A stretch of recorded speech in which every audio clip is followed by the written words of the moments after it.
إنما المؤمنون الذين إذا ذكر الله وجلت قلوبهم وإذا تليت عليهم آياته زادتهم إيمانا وعلى ربهم يتوكلون. عبده ورسوله يا أيها الذين آمنوا اتقوا الله حق تقاته ولا تموتن إلا وأنتم مسلمون.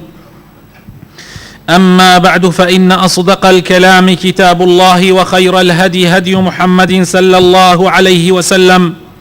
وشر الأمور محدثاتها، وكل محدثة بدعة، وكل بدعة ضلالة، وكل ضلالة في النار. حج براينا جاوازة بالراسي بهمو معنايك جاوازة بويا إنسان كان زور بيان نالم همويان خلقي خرابر هي خلق هي اگر خوای تعالی معجزەی گەورەی پێغەمبەرانی پێ پیشاندا هەر باش نابێ، وەکو کافرەکانی سەردەمی پێغەمبەرەکان، وەکو چەنەها کەس کە لەگەڵ پێغەمبەری خوایە بوون صلی الله عليه وسلم لە منافقیش بوون، یە هەندێکیان هەڵگەڕاونەوە تۆ بە ئاشکرا بوونەتە کافریش، خۆ پێغەمبەریان بینیە و معجزاتەکانیشیان بینیە. من ناڵێم هەموو خەڵک بچێتە حەج ئەگۆڕێ، بەڵام ئەوەی ئەهلی ئیمان بێ، ئەوەی ئەهلی دڵ بێ بەڕاستی بچێتە حەج ئەگۆڕێ، دڵیابن ئەگۆڕێ، ئەبێ بە ئینسانێکی کە ژیان بە شێوازێکی تر لێ حاڵی ئەبێ. هەروەها لە حەجا برا بەڕێزەکانم هەندێ یادەوەری دێتە خەیاڵی ئینسانە جیاو ئەز لە کاتەکانی تر. بە چاوی خۆت ئەو شوێنە ئەبینی کە کاتی خۆی سەحرایەکی چۆڵ بۆ بە دەیەها کیلۆمتر بە چواردەوریا جریوەی تەیریشی لێ نەهاتووە، سەحرایەک بێ ئاو چۆڵ و هۆڵ. ئەو سەحرایە خوای تەعالی ئەیکا بە قوتابخانەیەک، ئەیکا بە عیبرەت و پەندێک بۆ هەموو جیهان، کە خوای تەعالی بەندەیەک لە بەندەکانی کە ئیبراهیم عەلەیه السەلام لەگەڵ خێزانە بەڕێزەکەیە کە هاجەرە عەلەیه السەلام خوای تەعالی ئیمتحانیان ئەکاو، پێیان ئەڵێ پاش ئەوەی مناڵێکیان ئەبێ کە ئیسماعیلی ناوە، ئیمتحانیان ئەکا کە ئەبێ بڕۆن بۆ ئەو دەشتە چۆڵە نزیکەی 1000 کیلۆمتر بەسەرەوە، 1000 کیلۆمتر بەینی زاخۆ و بەسرە بەسەرەوە، زۆر بەسەرەوە، 1000 بەسەرەوە کیلۆمتر ئەبڕێ ئیبراهیم لە قودسەوە تا ئەگاتە مەککە. لەوێ لەو شوێنە خوای تەعالی فەرمانی پێکا کە ژنەکەی و کوڕەکەی بەجێ بێڵێ. پاش ئیمتحانێکی زۆر، پاش تاقیکردنەوەیەکی زۆر، ئەم پیاوە بەڕێزە لەبەر خاتری خوا، لەبەر خاتری یەکتاییکردنی خوای پەروەردگار، لەبەر خاتری ڕەزامەندی خوا، باوک و دایک و ماڵ و هەموو عەشرەت و بنەماڵە بەجێ ئەتێلێ لە عێراق، دێ کۆچ ئەکات لەبەر خاتری دینەکەی خوا و دێ بۆ فەلەستین. پاشان لەوێوە خوای تەعالی پاش تاقیکردنەوەیە کە ماوەیەکی زۆر ئەم پیاوە مناڵی نابێ، خۆی و خێزانەکەی کە سارا خاتونە مناڵی نابێ، مدەیەک تەمەنی گەورە ئەبێ، بێ ئومێد ئەبێ لە مناڵ بوون. پاشان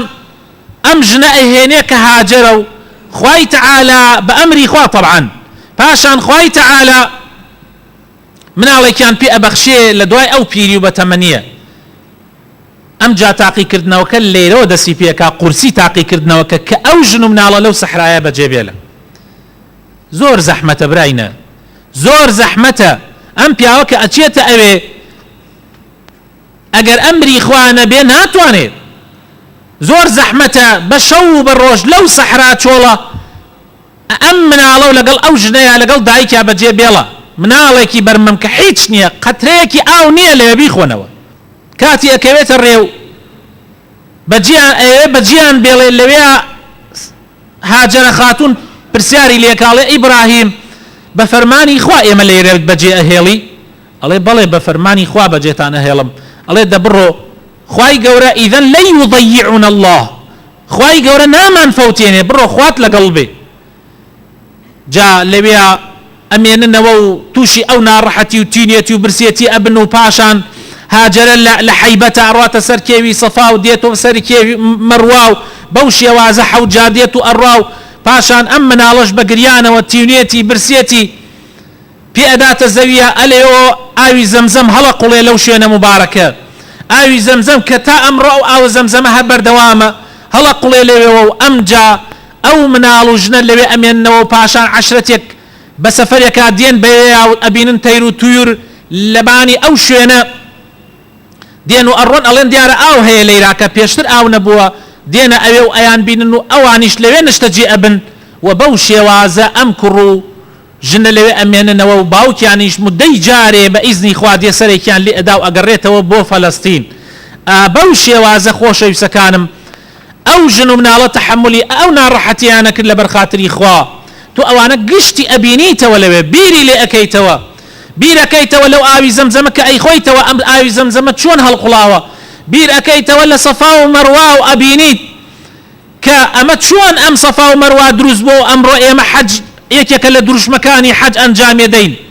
پاشان خوای تەعالا کە ئەم کوڕە گەورە ئەبێ خوای تەعالا فەرمانیان پێکە کە ماڵەکەی دروست بکەنەوە کە ئەو ماڵە ئەساسێکی هەر بووە لەوێ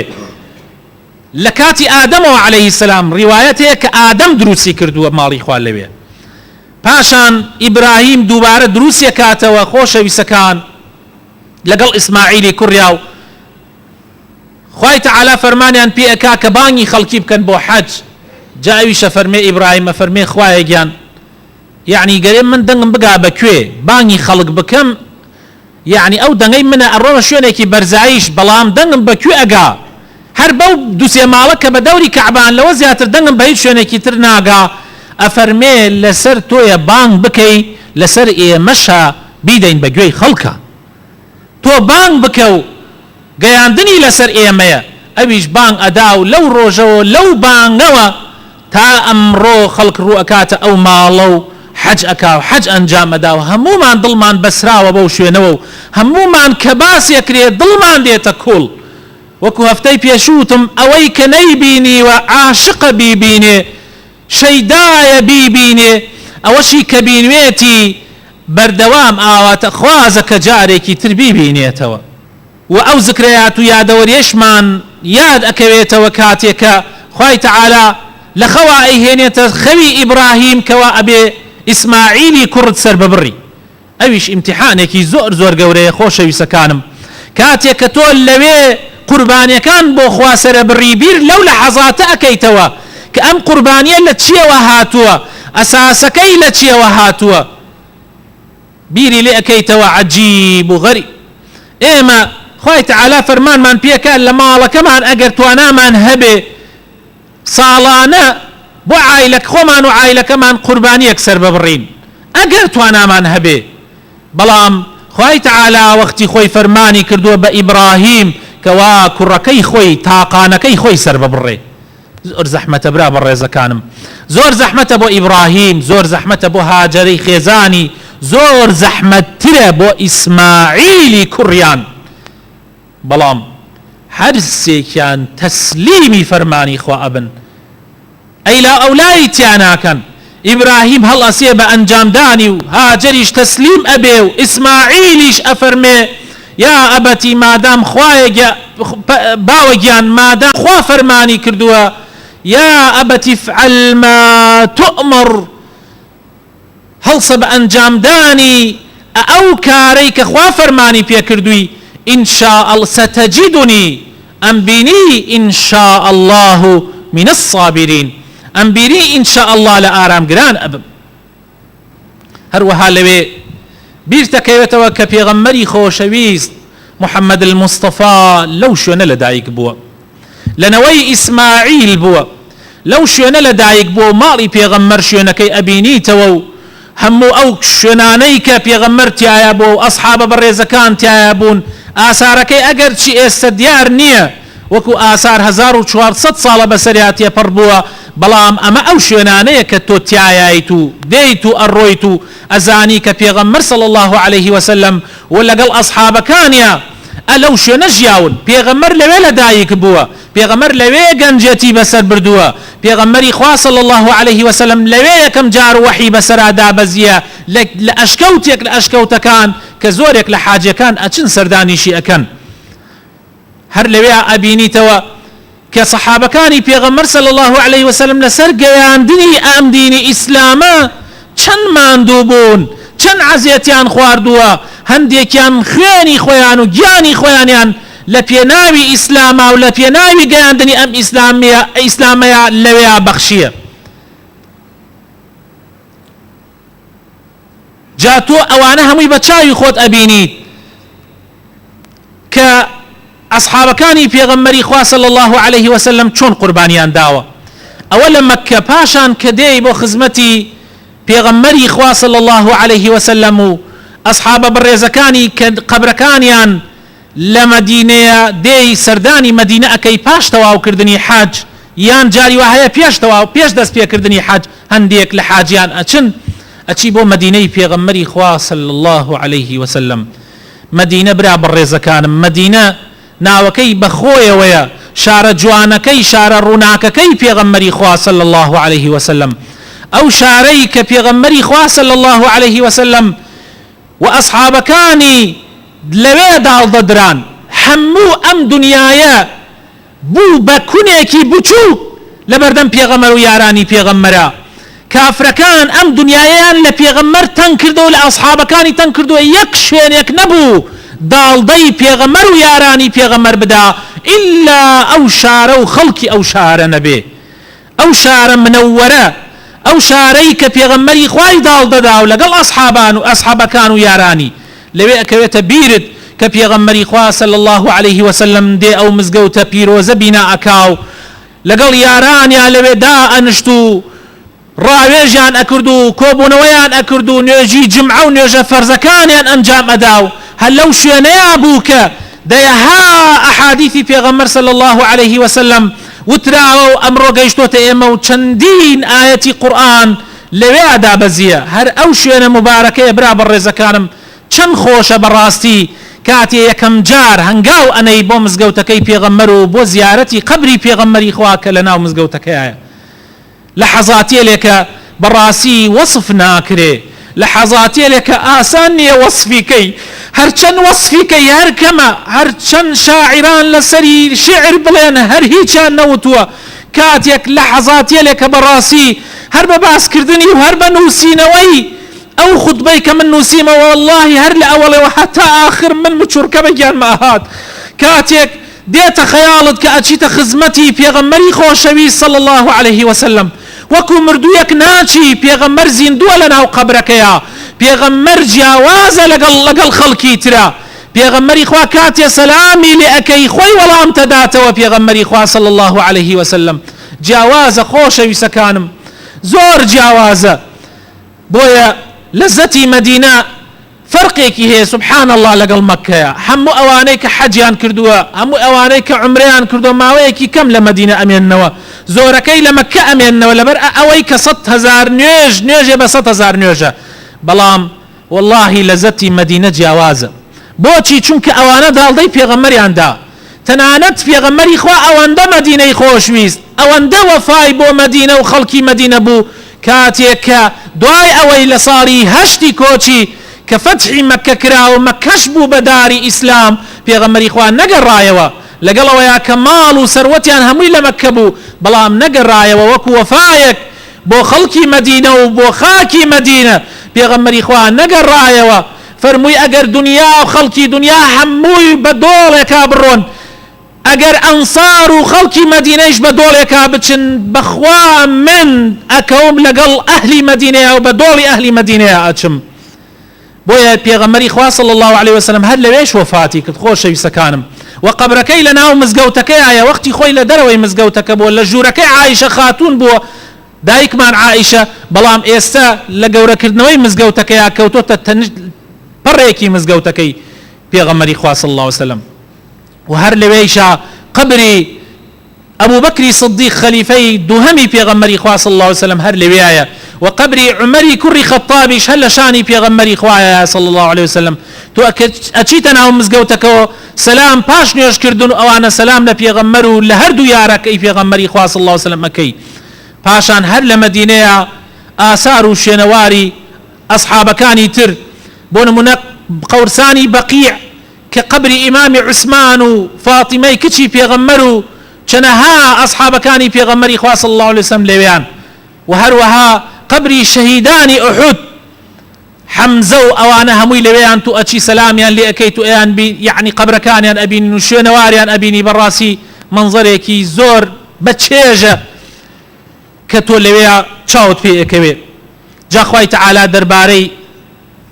ئەنساریەکان و دەربارەی مهاجرەکان، دەربارەی ئەوانەی کە لەگەڵ پێغەمبەری خوایە بوون صلی الله عليه وسلم لە قورئانی پیرۆزە ئەفەرمێ وەصفیانەکە ئەوانەی لە مەککە لەگەڵیا بوون للفقراء المهاجرين أو فقير مهاجراني كوچكراني كلمالكاني خويان دربدر كريان لسروت ساماني خويان دربدر كريان در كريان يعني لقل خويان بويان نبو باركشيان ببن دماري خويان در كريان للفقراء المهاجرين الذين أخرجوا من ديارهم وأموالهم يبتغون فضلا من الله ورضوانا تنها لبر خاطري خوا لبر خاطري رضامندي خواي تعالى كوچيان كرد بولاي پیغمبري خوا صلى الله عليه وسلم بو مدينة لبر خاطر دينكيان لبر خاطر اوي دينيان سلامت به شويني يك لوانا كوتن كصهيب بو خلقي مكة شويني كوتن كافركاني مكة وتيان تو هاتي تمكة هيچ نبو لمكة يا دولة من بوي ايما قبول الله كي سروت سامان و پاركت لقل خوتا ببي وتي اگر پاركمتان پي بدم چيم هي پيتان بليم حالك ويا شاردمتوا وازم لئهنن بروم وتيان وازل لئهنن وتي بروم پاركم حال فلان شونا شاردمتوا حموي بو ايوا بس مجالم بن خوم بقم بپيغمبري خوايا صلى الله عليه وسلم يبتغون فضلا من الله ورضوانا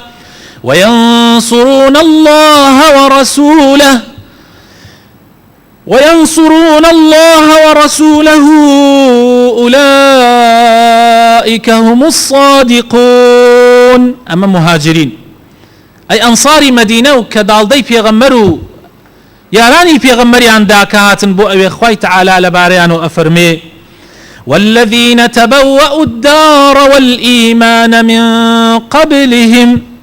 يحبون من هاجر إليهم ولا يجدون في صدورهم حاجة مما أوتوا ويؤثرون على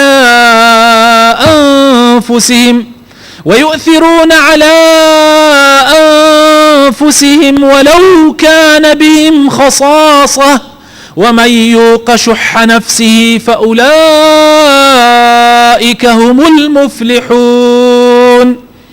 ئەوانەش کە داڵدەی پێغەمبەر و یارانی پێغەمبەریاندا ماڵیان بۆیان کردنەوە عەرز و باخ و سامانەکانیان دابەشکردن لەگەڵیانە حتا تەنانەت ئەوانەی کە خۆشیان فەقیر بوون و پێویستیان پێی بوو هەر دابەشیان کرد لەگەڵ یارانی پێغەمبەری خوایە صلی الله عليه وسلم کە کۆچیان کردو بۆ لایەن. بەڕاستی ئەوانە لە پێناوی خوایە قوربانی زۆریان داو حتى آخر نفس دفاعا لبيغمر وياراني بيغمر كرد همبويان للحظات واهبوا معرض بون بمالو منالو تيابتشن بلام دفاعا برقريا بو ديني خواو بو بيغمركي آماده بون حموش تيبكنا قرباني بو يا خواي تعالى أفرمي براستي أوانا سرفرازن براستي أواننك بردنويكي قورة برديانتوا يا ربي خوايا الرحم بهم ولايك من بكي هداية من بدي يا ربي بردوام من بكي لسر دين داريتي لسر إسلامتي يا ربي خوايا إصلاحي حال من بكي يا ربي خوايا توفيق من بدي يا ربي خوايا لو أنا من بقير كبر راستقيني شوني دينك تكون يا ربي خوايا خوشويسي مالكي خود خوشويسي بيغمرو ياراني بيغمر بخيت ظلمانوا يا ربي خوايا بخاتنا وجوانا كان يخوت حج بنصيبي امش بكي جاري اوي كردويتي جاري دومش بچيتو اوي كني كردو خوايا بكي بنصيبي يا ربي خوايا بخاتنا وجوانا كان يخوت بخاطر اسمي عظمي خود شفاي نخوش كان من بدي رحم بوانا بكي كنخوش نو داوي دعاء خيران لكردوين يا ربي رحم بكردستان بكي يا ربي ام وزعمان لسر ام بارق قرسمان لسر لابي يا ربي خوايا ام بارق قرسمان لسر لابي يا ربي خوايا او كار بدستاني ككاري ام خلقيان بدستويا خوايا هدايتيان بدي خوايا هدايتيان بدي كتشاق بن لقل املتكيانا خوايا وايان بيبكي بس ظلم مالينا كان يا ربي خوايا قوتي خلقي بقريني توبو خلق يا ربي خوايا بخاتنا وجوانا كاني خود اما كوتا ججنيك بك خلقي لنا راحت يابن يا ربي خوايا بخاتر ناوە جوانەکانی خۆت بۆ خاتر ئیسمی عەظەمی خۆت خوایە کوردستان لە هەموو بەڵام موسیبەت و دووبەرەکیەک و فیتنەیە بە دوور بگری. ئامین ئامین.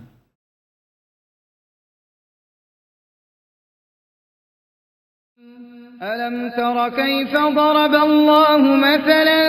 كلمة طيبة كشجرة طيبة أصلها ثابت وفرعها في السماء